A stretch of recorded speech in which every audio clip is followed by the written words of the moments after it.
what should we be all looking for, Taylor Twellman? Does Messi win MLS Cup, first and foremost? I think that's the biggest storyline. When you set the record for most points in a regular season, you're named MVP. You have 36 goal contributions in only 19 games played because he got an awful slide tackle ankle injury in Copa America.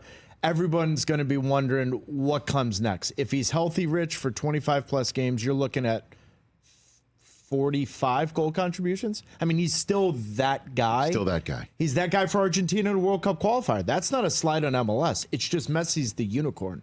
He still is the greatest player I think this sport's ever had. The other part is this, is that, and you and I have been talking about this league and this sport, the fact that we're in the 30th year, it needs to be celebrated, because there was a time when I was playing, it was about survival. Now it's about thriving. And in about 18, 19 years ago, the MLS owners, led by Commissioner Don Garber, really looked at expansion. And they looked at it from a lens of, well, where are the markets that love soccer? And the two that came to the forefront every single time they talked about it, St. Louis, Missouri, San Diego, California. I just find it fitting that in the 30th year of the league, the 30th franchise is San Diego. And now you've got LAFC, LA Galaxy, San Diego. Now, all of a sudden, Southern California is really going to be a hotbed. I just think it's fitting that where this league has come from and where it is now, San Diego comes in the 30th year. That is amazing, and that's why you are here, to give us that sort of perspective here. And in regards to what we just saw, last night with the four nations for the NHL, and the reason why I bring this up is you could see, Team USA and Team Canada literally neck and neck, right? Well, at each other's necks on Saturday, and then neck and neck throughout this tournament. How, with the U.S., hosting the World Cup, or one of the hosts of the World Cup that's coming, how will we look at this MLS season and the talent that we're seeing through the prism? It's a great question. Thank you. Of being on par or nearing par, or what? I mean, Rich, it's the first thing I thought of. It's the first thing I thought of watching Four Nations. By the way, tip of the cap to the NHL. No doubt. Brilliant idea. Right? There's not a greater accomplishment or privilege as an athlete to represent your country. And the reason why the Four Nations blew the doors off everything is hockey players want to. They just don't have the opportunity to do so as often as soccer players do. You play for your club team, and then the international break comes and you play for your country. And so that's why it was such a huge hit. But the first thing I thought of is this World Cup coming up is in your backyard, both for the United States and Canada and Mexico. And what does that do for those three countries? Correct. For Canada, they've got their best generation of player ever. Hands down. They've got an American coach in Jesse Marsch. I think it takes them to another level. They may surprise people. But for the United States, I've been a huge problem with this, and I'll raise my hand, calling this group the golden generation of American player. And I think in fairness to myself and others that have done so, we've never had a crop of American players playing at AC Milan, Chelsea, Juventus, Dortmund at the same time. So naturally you say, well, wait a minute, we haven't had this quality of player at the same time playing at the highest level in the World Club level. However, Rich, they don't have a signature win. And for anyone watching or listening, if Mexico is your signature win, my generation did that. The generations before me did that. Your signature win has to come against a top 10, top 7 country in the world in a big-time tournament. We're not going to get that answer until next summer because they only have the Gold Cup this summer, Nations League. So why do I answer that question in that way? Pressure's going to build. Pochettino's got to figure out who his two center backs are going to be in that opening game. He doesn't know that now. Who's his number 9? Is Pulisic healthy? Weston McKennie, Timothy Way, they're all operating at a good level.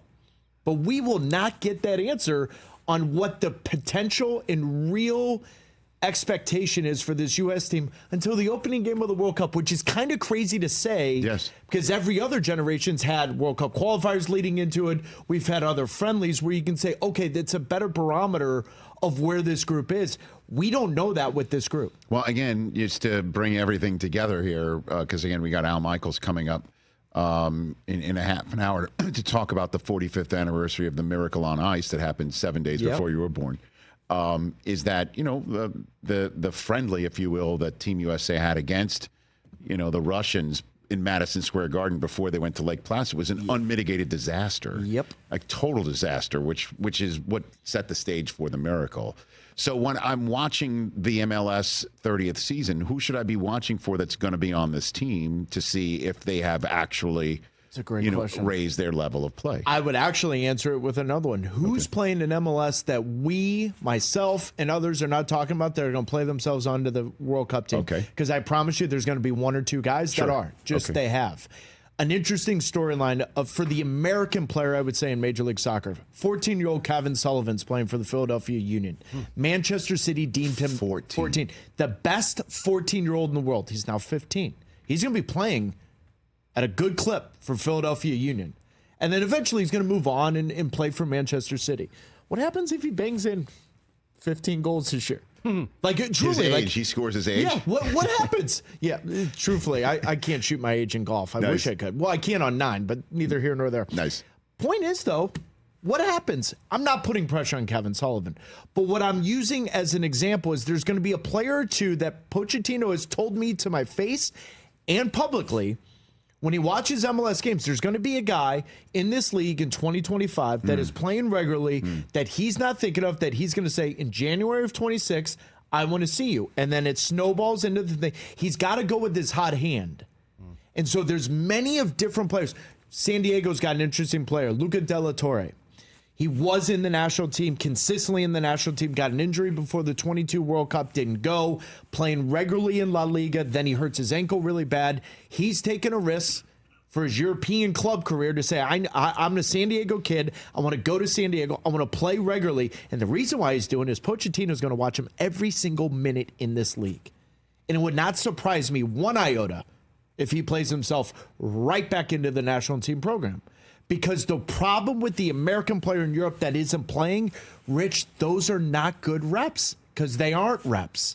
So if you're going to play in Major League Soccer, play consistently, be accounted on for the intangibles of leadership and experience and all those other buzzwords that we use, there's going to be one or two players that you and I are going to do this next year before the 31st season of MLS. And I'm going to say these two players, they've got themselves a real shot. I think the Gold Cup this summer will be an interesting tournament. I think Brandon Vasquez is another player. Austin just paid $10 million for him. He's coming back from Mexico. I could see him score 18, 19, 20 goals, go to the Gold Cup, bang in 3 or 4 because he's a different profile. He's big, he's strong, he can run like the wind, something U.S. doesn't have in those spots. But it wouldn't surprise me a year from now if I can legitimately say these two guys just played themselves in the World Cup. When you said those aren't real reps, what did you mean by that? What are you talking about? If you are just training and practicing and not getting into games, in my opinion, when it comes to the World Cup, you're not ready. Doesn't matter if you're at a major, big-time level. You're just not out there. At my club on Saturday and Sunday, I'm a +2. Rich, at Tahoe, What an answer. I was scrambling to 2-putt from 35 feet. Cuz, why? That's real. I'm not saying the club on Sunday and Saturday, by the way. Right. You know me. I'm a degenerate gambler. Those are real, but for different reasons. Right. My point is, practice is fine, but we need U.S. players playing all the time, no matter where they are. Catch the Rich Eisen Show every single day on the Roku channel, 12 to 3 Eastern, for free.